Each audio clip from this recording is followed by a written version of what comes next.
A very good evening to you, and thank you so much for joining us on this edition of Spectrum. We are coming to you live on Radio 1 FM 90, broadcasting from the Central Building, which is the home of this radio station, live on our website, www.radio1fm90.com. You click on the icon with the word Listen Live. Now, you can also find this radio station on the different radio listening apps. Those you can obtain from the apps of your smartphone. You download. Look for Radio 1 FM 90. And as long as you have an internet connection, you'll be able to listen to us from anywhere across this globe.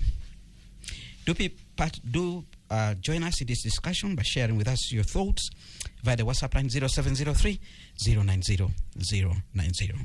Today we'll be asking a question. Has the fight against graft finally taken off? The NRM government has been under criticism for quite some time for not taking the fight against corruption seriously. And people have been saying that it had become experts in making slogans. There were slogans like zero tolerance to corruption, Kisanja hakuna mchezo.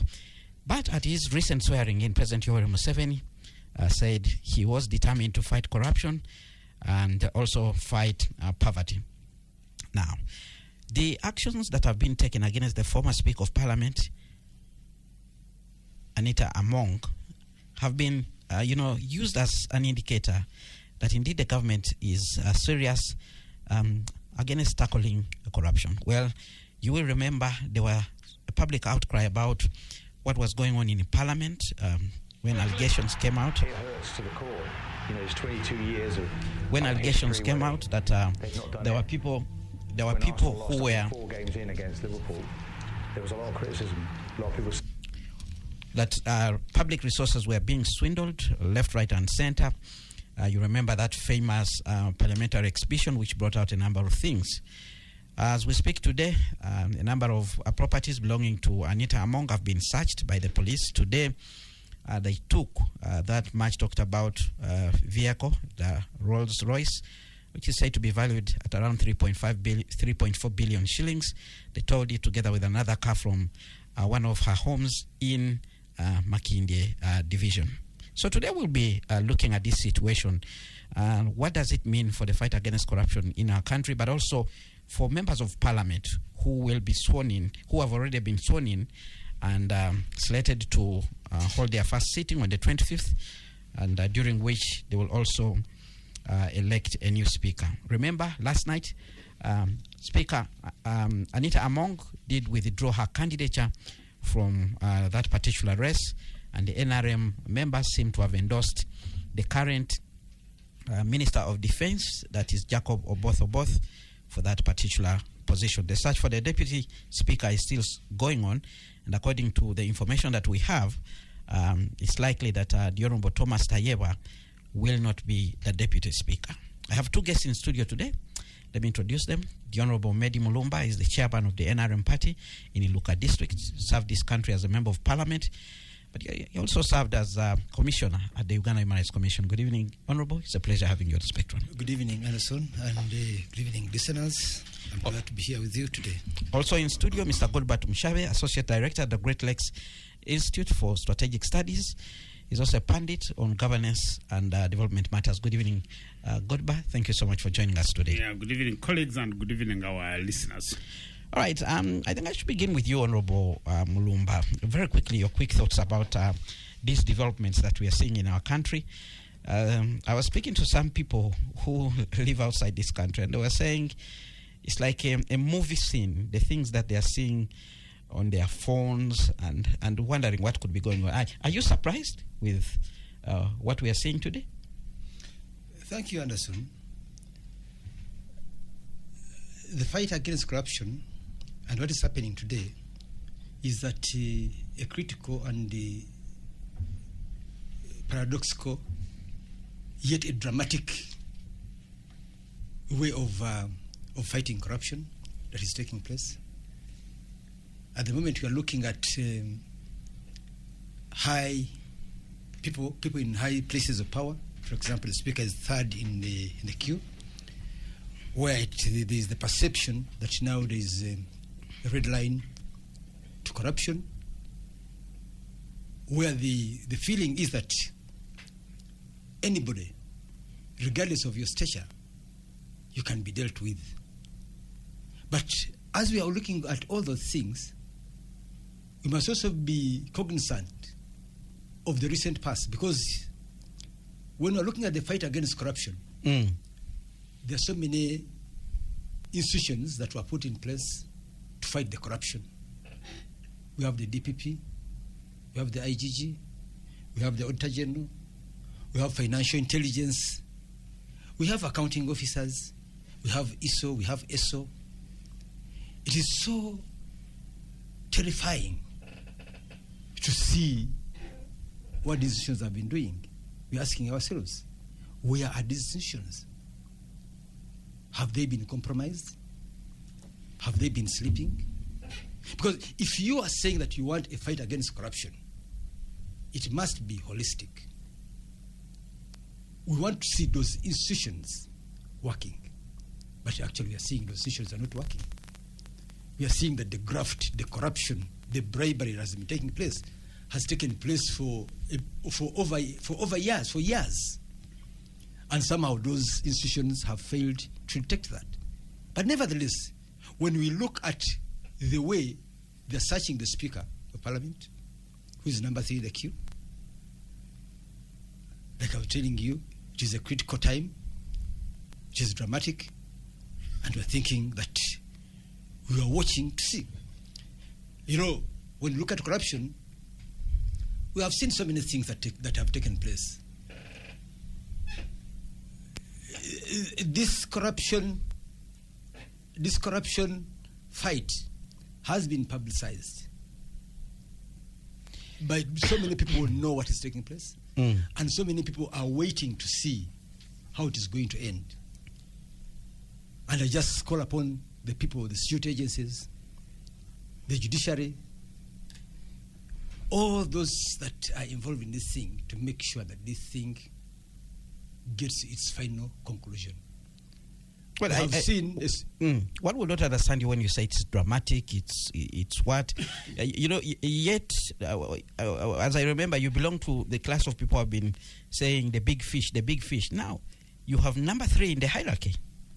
Yes, that's what I'm trying to say. So I'm saying, first of all, it is dramatic that nobody knew.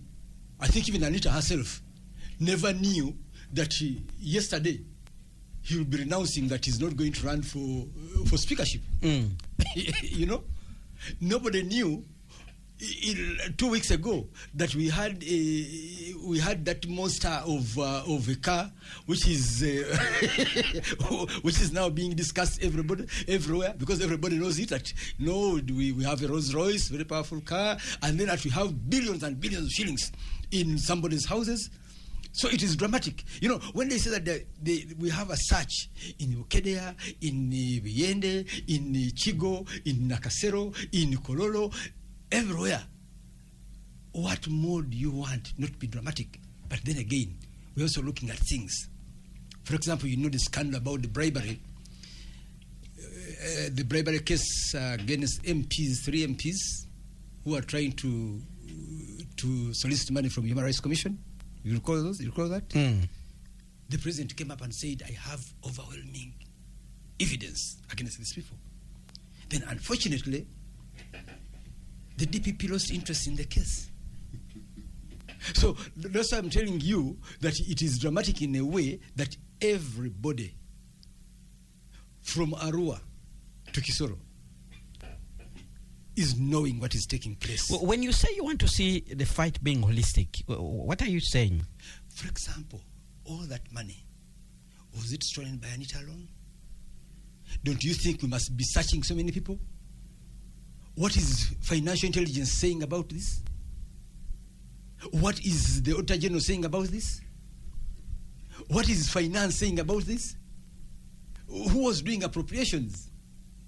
You see? What is the accounting officer? What is the role of the accounting officer in all this mess that we find ourselves? So when I say holistic, it's not just about Anita Among. It's maybe about so many people. I cannot believe that Anita Among went to Bank of Uganda and just drew that money.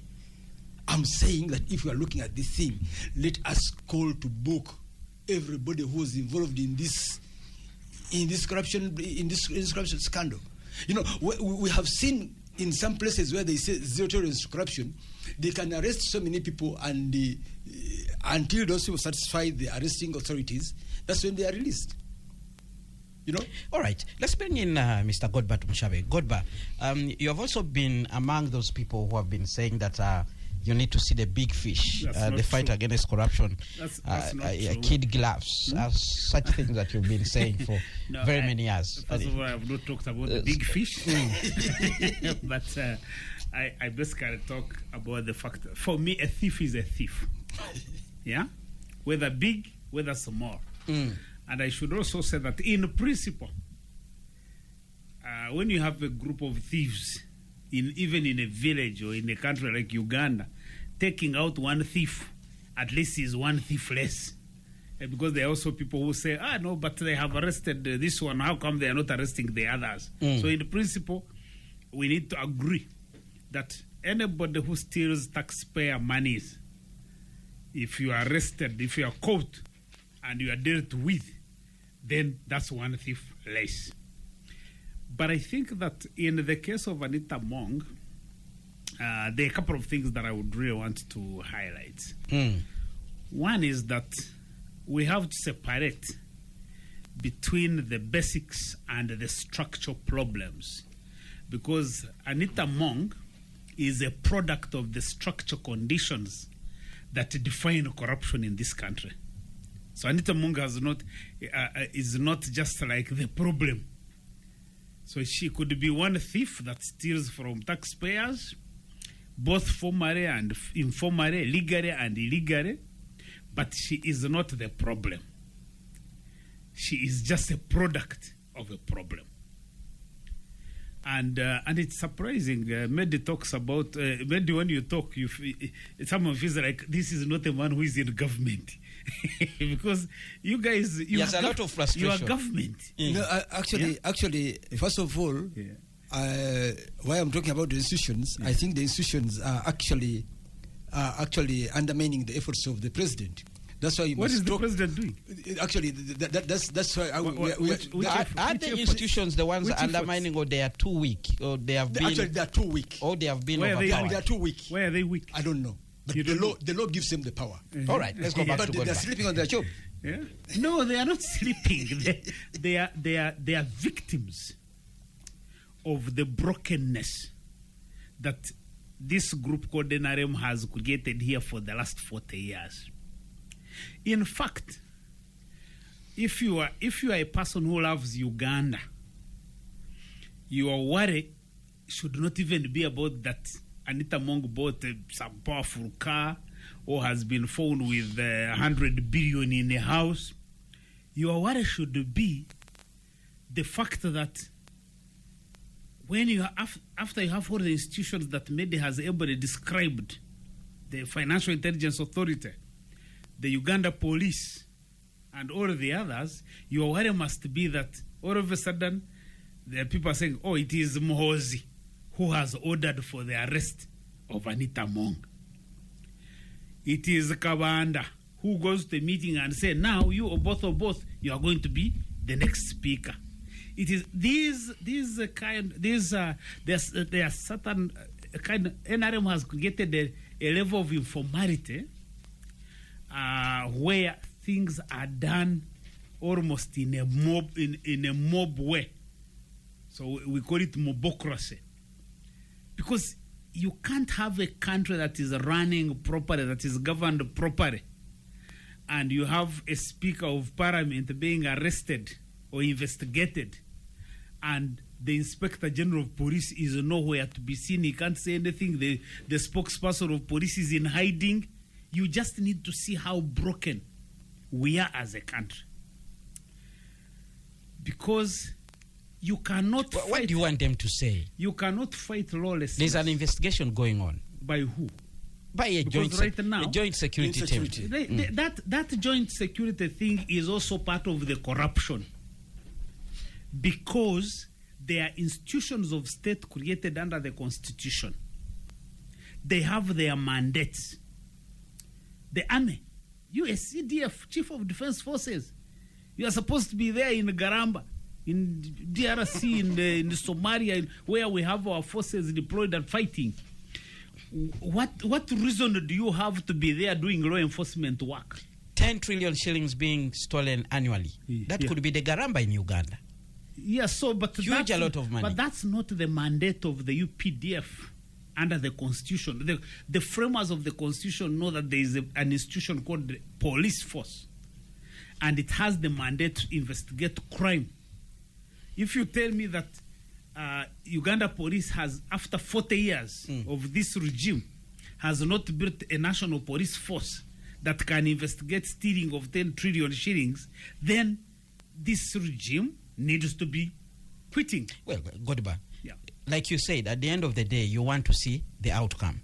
So what's wrong with in my case entities? No, look, working together Kenneth, to deliver on something. No, you see, what's wrong with that? You see, when there is in governance, there's what we call vertical and horizontal accountability. Vertical accountability means that when you have a problem and it cannot be solved at the lowest level, it is escalated up to the top. Horizontal accountability means that the institutions that are participating in a particular effort, they coordinate with each other, but they're also accountable to each other. So in terms, when it comes to the security agencies, the police actually is supposed to check the way the military deals with the citizens. Because the military is not an institution that has been designed to deal with the day-to-day people. It is there. It has its mandate, fighting wars, defending national security. So your argument is the military has nothing to do with the fight against corruption. The fusion of these agencies, and you see, you are going to search Anita Mong's house, so you need to deploy elite forces. Are we really saying that that there's some? This woman has been amassing soldiers and has some elite force within this within her residence so that he's going to attack you. Is that what we're saying? What is the point you are making? I think that Ugandans need to understand that the case of Anita Mong, while it is good that actually she's being dealt with, because I think that she's demonstrated the highest level of indiscipline in dealing with public funds. So she needs to be handled and brought to book. But we should not lose the fact that the choreographing of the narrative is the main objective of this effort.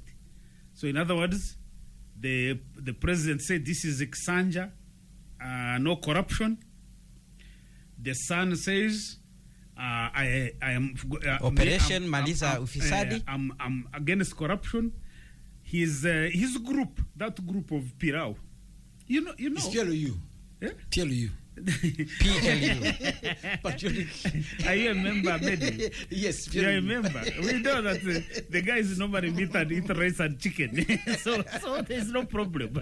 No, but the point I'm trying to make, Meddie, yeah, it is inconceivable that you can have a chief of defense forces running a pressure group that is there determining the political direction of the country. It's simply inconceivable. Now, you guys, most of you guys, you are educated, Meddie. You are not regular. You are not below average people. You are not. I keep on asking myself, but surely, if you love your country, shouldn't you be questioning why? And I actually think that you guys, you don't probably even love Muhoozi, because Muhoozi is an accomplished army officer, Sandhurst trained, a first-star general, and then you are projecting him as some regular guy who does policing work. I think you are being unfair to this gentleman.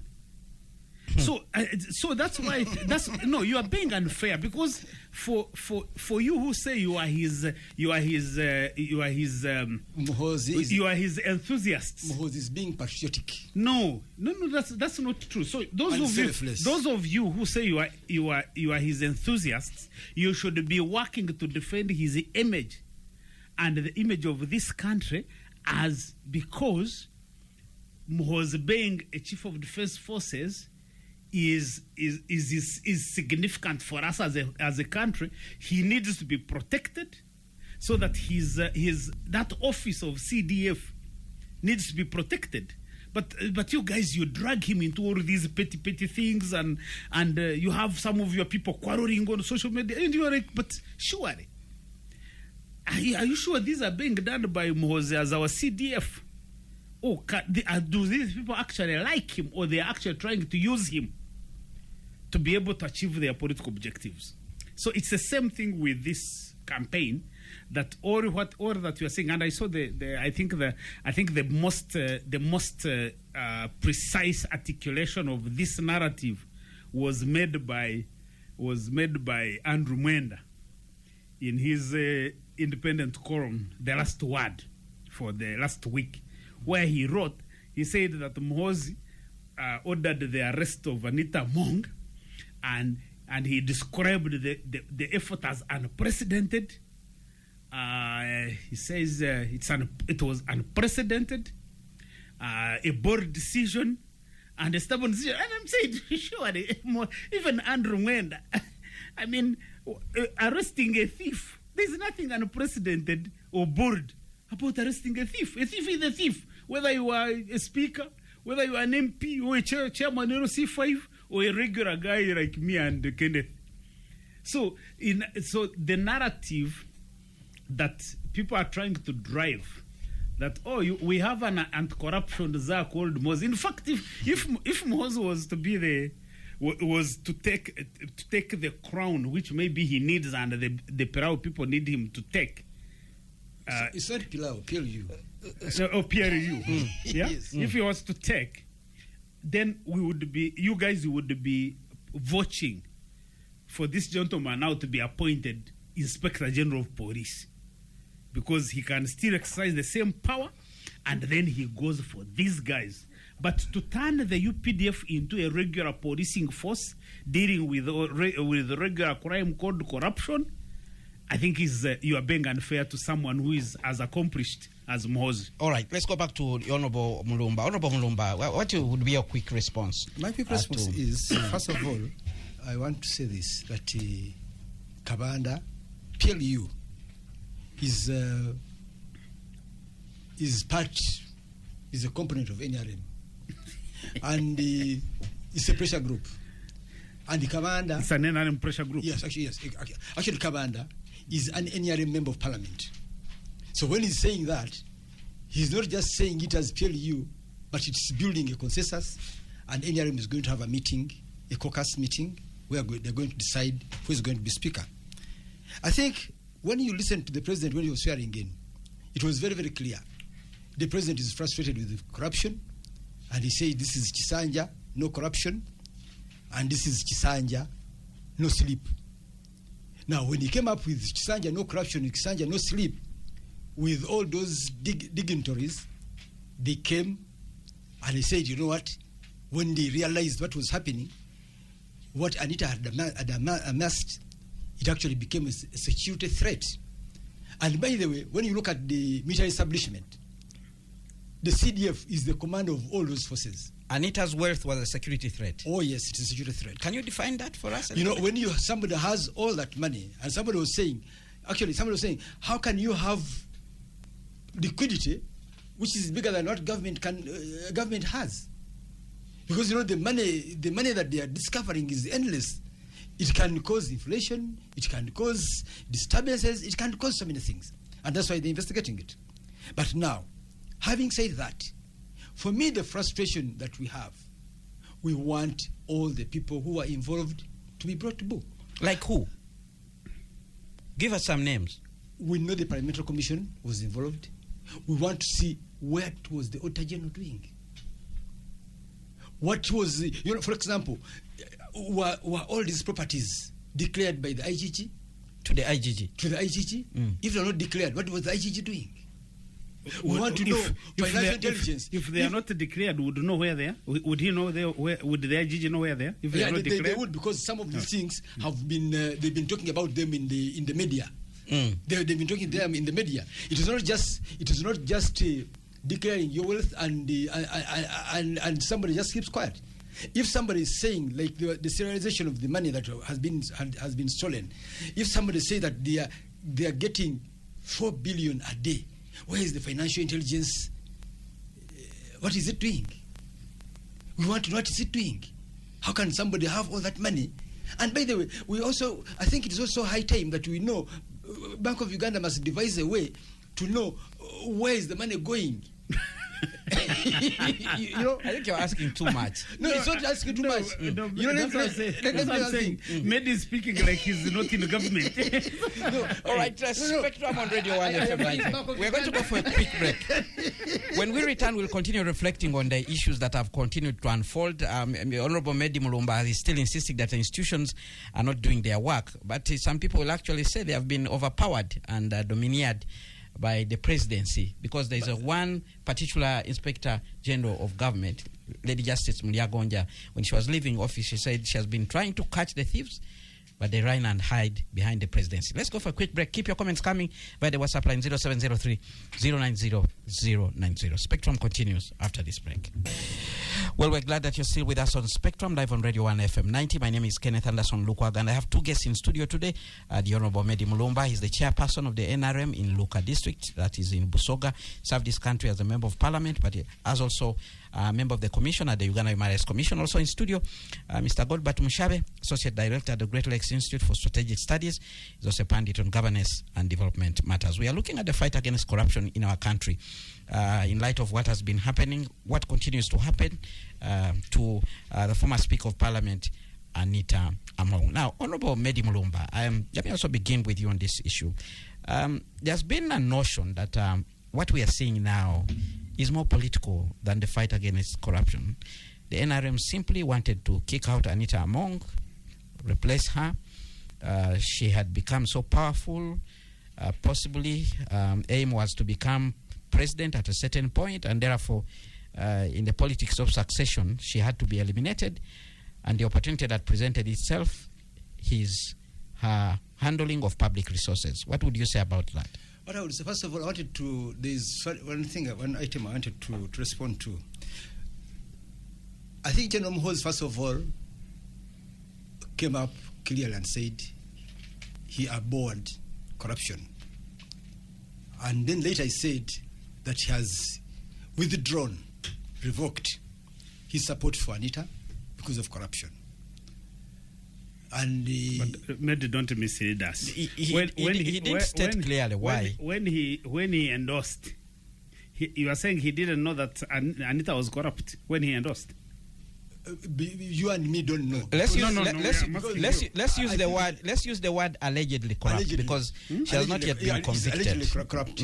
Now I think maybe by that time he had realized that the rot was extremely too much.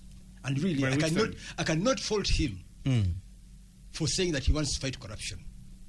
In this regard, everybody should come up. And that's the question. Is it the trump card? Is it the trump card to propel him into the politics of this country? In this country, I've seen so many things. People are always hiding in politics. We always politicize things. There's a time when some people stole money for Gavi funds.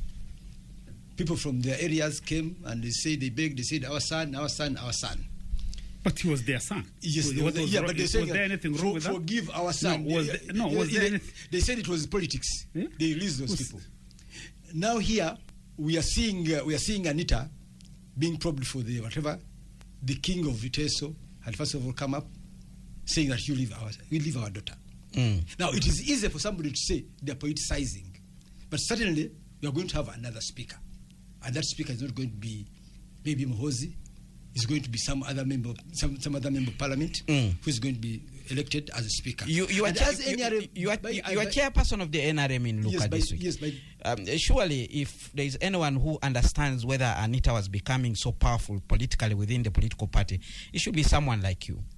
Was he becoming a political threat? A threat to who? To the establishment. I think in NRM, the most powerful person in NRM is Museveni. There's no doubt about that. I doubt whether Anita was a threat to Museveni. But Anita was a threat to the country. How? Anita's money was a threat to the country. And then the country moved in. They say, with this corruption, for me, actually, my issue is, like you're saying, has the fight started? But let him conclude this point. I'm going to come to you. Has the fight started? I want the fight to start, and I want the fight to be concluded. Because like the IGG said, we are losing 10 trillion every year in corruption. We have more than just Anita. We are losing a lot of money because of people did bogus things in Araviara, where I think we are going to lose something like 500 billion. About 800 billion shillings. We want those people to be brought to book. Some of them are still around. We lost a lot of money in Umemi. And some people are doing corrupt actions, and we lose these cases, and we lose out. So I think when we are looking at corruption, why I say it is holistic, I want all those people to go and brought to book. If Muhoozi comes for them, so be it.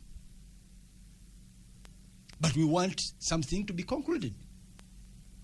There is a prima facie case against those people. There is a prima facie case. Where was this woman getting money? Was getting it from Parliament. Who was giving her the money? Can you tell us how she was getting it from Parliament? What happened? What do you know? They talked about the serialization. You saw those Parliament. Is it they called it exhibitions? Where they're saying today you got this money. But when those exhibitions came out, you knocked them out. You said they were hearsay. You didn't believe it. You didn't believe those people. That was then maybe. And I cannot talk for everybody. But what is coming up, that is the money. Maybe she had covered it up very well, but you cannot cover everything forever. So now it is coming back. He should tell us where he got the money. All right. Godber, I want you also to share your thoughts on this. Some people out there think that this matter is more political than fighting corruption. Some people think that Anita Mong had a war chest, was preparing probably to mix up in the succession issues in this country, and that could have been the issue. These are varied perceptions, mainly when you approach it from the point of view of timing. Because Anita Mong has not started stealing or embezzling or appropriating money from yesterday. She has not started. Yeah. No, seriously.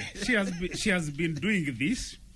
She has been paying off MPs to do legislation. All those stories are properly documented. She has the opulence, the opulent lifestyle is known, so it hasn't been a secret. She was implicated in the stealing of iron sheets from Karamoja. meant for Karamoja, and she conceded and carried the iron sheets back, and the president said he forgave her. So you can go on and on and on. So in other words, the fact that all of a sudden they have come up and said, now let's deal with this. They are dealing with the political problem, not the corruption. The corruption basically comes up because that's the pathway to deal with the political problem, because they needed to deal with the speaker. I think if I was the president, I would do the same thing. I wouldn't want a speaker who basically accumulates this kind of illicit money and then uses it to influence the politics. And of course, because you see the MPs have become too gullible, they are, all of them, they are behaving almost like a mob. Today they are like Anita Among the speaker. We are all here. Then Anita Among is arrested today, and they are all attending both functions, and they are like, this is our guy. And I'm like, but surely, how did this country end up this way? How did we end up that you can have people who are legislators and they don't have character? Nature does not allow a vacuum. It does not allow a vacuum. And by the way, there's a debate there on if Anita Among had insisted on running for speakership, putting her candidature there, how it would have ended up. There are people who are saying actually she would have put up a big fight. Those are people who don't understand how Museveni runs his politics. If Museveni does not want you to be speaker, you will not. That one I can put my arm here to be chopped, because in this country right now, power is concentrated in the president, and this is Museveni. And today, by the way, are they not there hobnobbing with both of both? If Museveni tonight changed, and Meddie was an MP, and Museveni said that is the guy that I want, you would see how everybody would be falling off. They would all relocate to Luka. But you know, you also know very well that the president doesn't work like that. He's not he's not erratic. So no, that's not, no. As you see, it is his people. It is his people who are erratic. It is his people who are erratic. Today, if he has given a signal that he is going to support both, all of them will follow. If the following in the evening he says, no, I have changed my mind, you'll see them change. I'm like, okay, this country, we are really in a crisis situation. And I think it's President Museveni who can change it, because you see he has in his attempt to stay in power, he has weakened all the institutions of state that you are mentioning, Meddie. That these institutions on their own they can't do anything. So these institutions are all victims of regime longevity politics. So all these are victims. Even Anita Among, by the way, we have to sympathize with her, because you see, you're about to say that Konya is also a victim. No, Konya is a different breed. Anita Among, you see, when you have institutions that are not able to check each other, or an institution like Parliament, where there are no internal accountability and control mechanisms, they expose you as a leader. They expose you, and then you find you are messing up. Even in a small organization, by the way, it will be the same. If you don't put the controls and you know, for you to get a payment, the accountant must raise a voucher, it must be processed.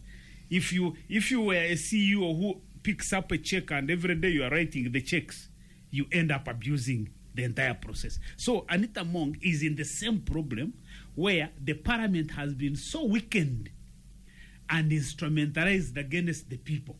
All these institutions you see, the police, the army, the FIA, the Financial Intelligence Authority, we are there fighting every day. Every day, Financial Intelligence Authority, they are writing to me as Godber at Great Rex Institute for Strategic Studies. For me, when the regime became a problem, I decided not to fundraise. So I don't raise money. But then they are coming and they say, Godber, you have a lot of money. I'm like, you guys, what's the name of your problem? Why don't you concentrate on doing things that matter? So what has happened is that these institutions have been weakened and weaponized against citizens. So the guys like Anita Among are just victims because they have killed the control system. The problem with Anita Among is that she's an enabler. So these Meddies, you see, they are the enablers of the brokenness that we are seeing. Because you see, when you come, like, by the way, when you come as Pirao, as a PRU, not Pirao. When you come as PRU, yeah? When you come as PRU, and you go and disrupt a political party, you know, you're saying NRM. NRM is the political party that claimed to win the elections. No, it won the elections. That's a claim. And it was declared. It was declared. Undisputed. It was declared. Yeah.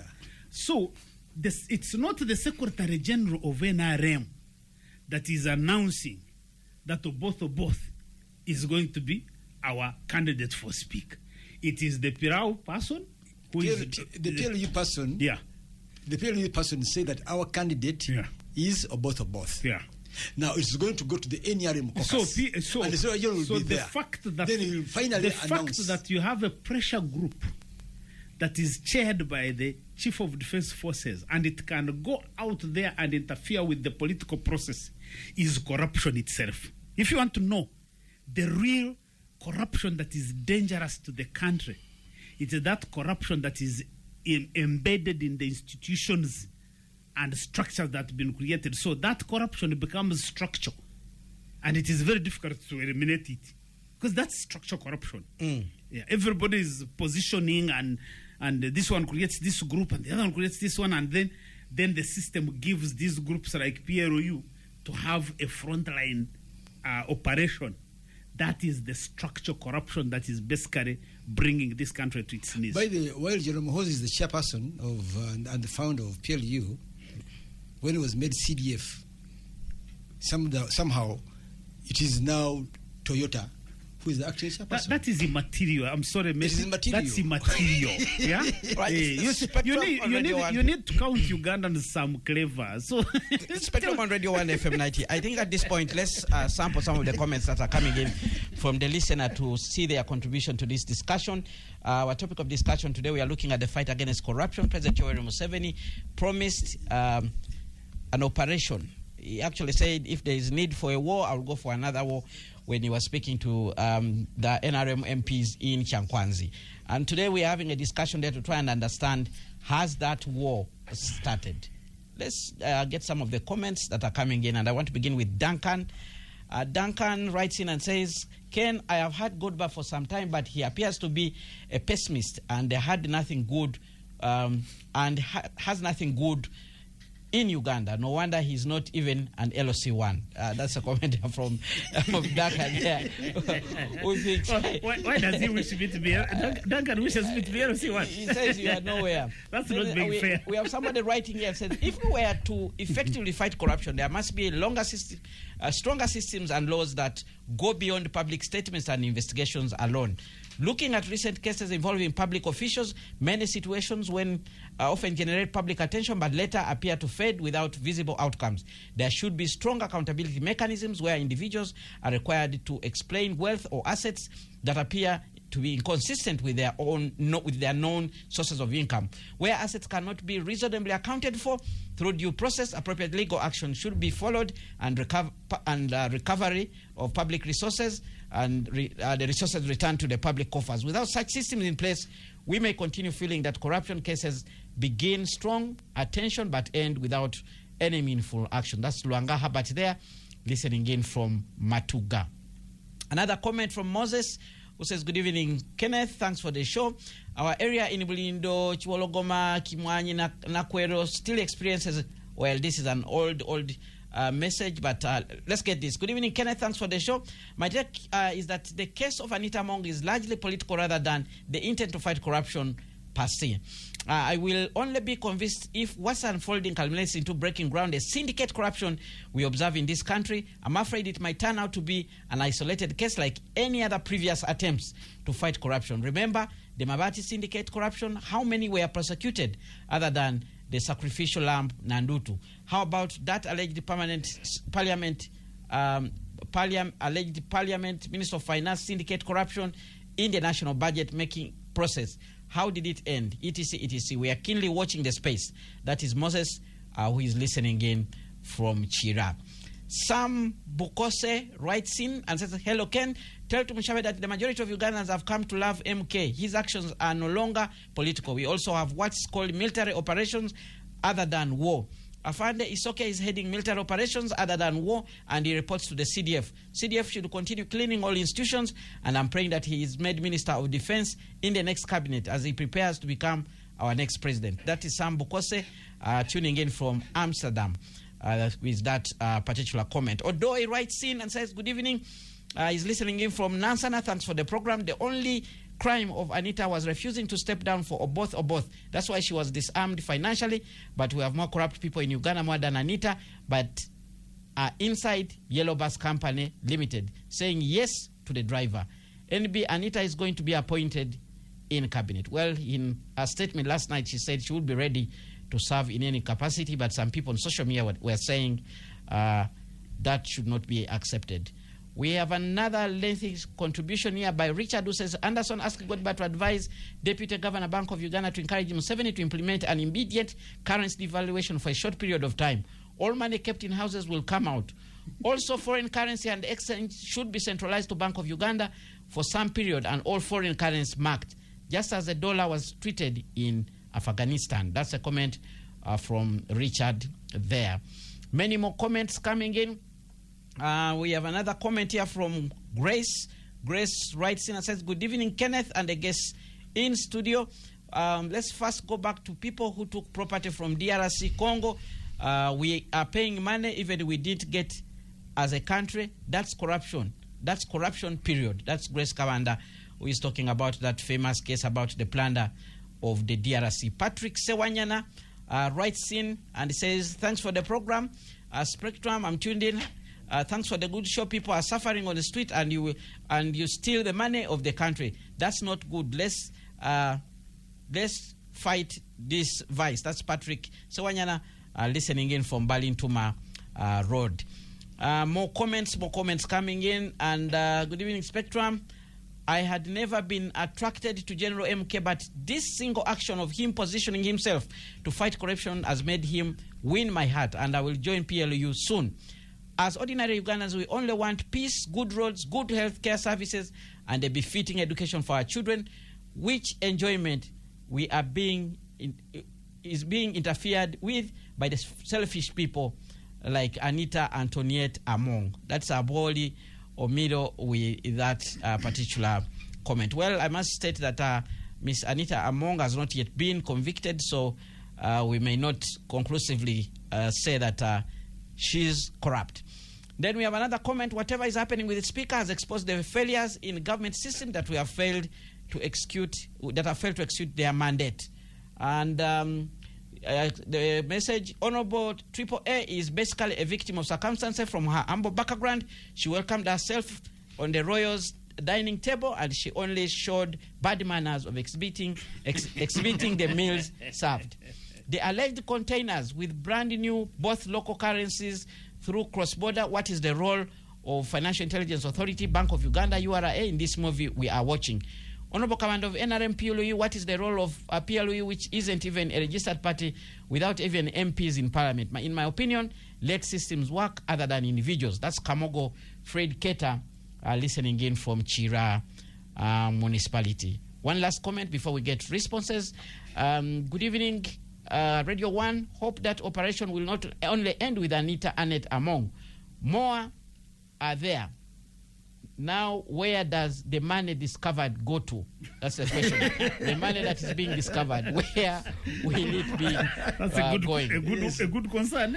When is this cleanup going to reach the Ministry of Health? Somebody is asking, when will this cleanup reach the Ministry of Health? Then we have another comment here. Good evening, Spectrum. I will only believe that President Museveni is out for an all war against corruption when people like Oboth and the rest are charged for the Karamoja iron sheets. So Oboth was also in the Karamoja iron sheets? There's a list that is making rounds on social media which shows that he was also a beneficiary. Good evening, Kenneth. We need to format our leaders and structures to end this cancer. That's Ivan listening in from Nakasongola. Then we have another comment from Irene who says, when Betty Kamya wanted to do a lifestyle audit, Museveni's view was contrary. Why has the Rolls Royce all of a sudden become a problem? Corruption is Museveni and the issue at hand is political. That's a comment from Irene. Well, that's a feedback that we're getting in from the listeners very quickly. Let me begin with you, Godber. Yeah, just a few observations. I mean, I am intrigued by Duncan's proposition. Really, Duncan, you need to wish me well. I I really think I respect LC1 chairpersons, but I'm not aspiring to be one.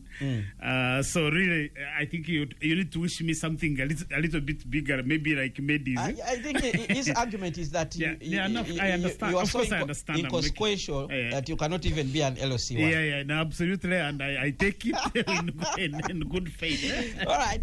No, but I think let me mention that the colleague who talked about it's actually Duncan who talked about being pessimistic. I have had actually many people say, "Godber, you are a pessimist," and even me, I warn myself about pessimism.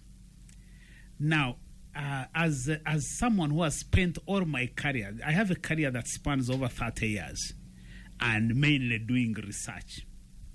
And part of that research normally is about scenario building. You build scenarios. You look at the factors and build scenarios of what the future would look like, and quite many of them are comparing with the evidence.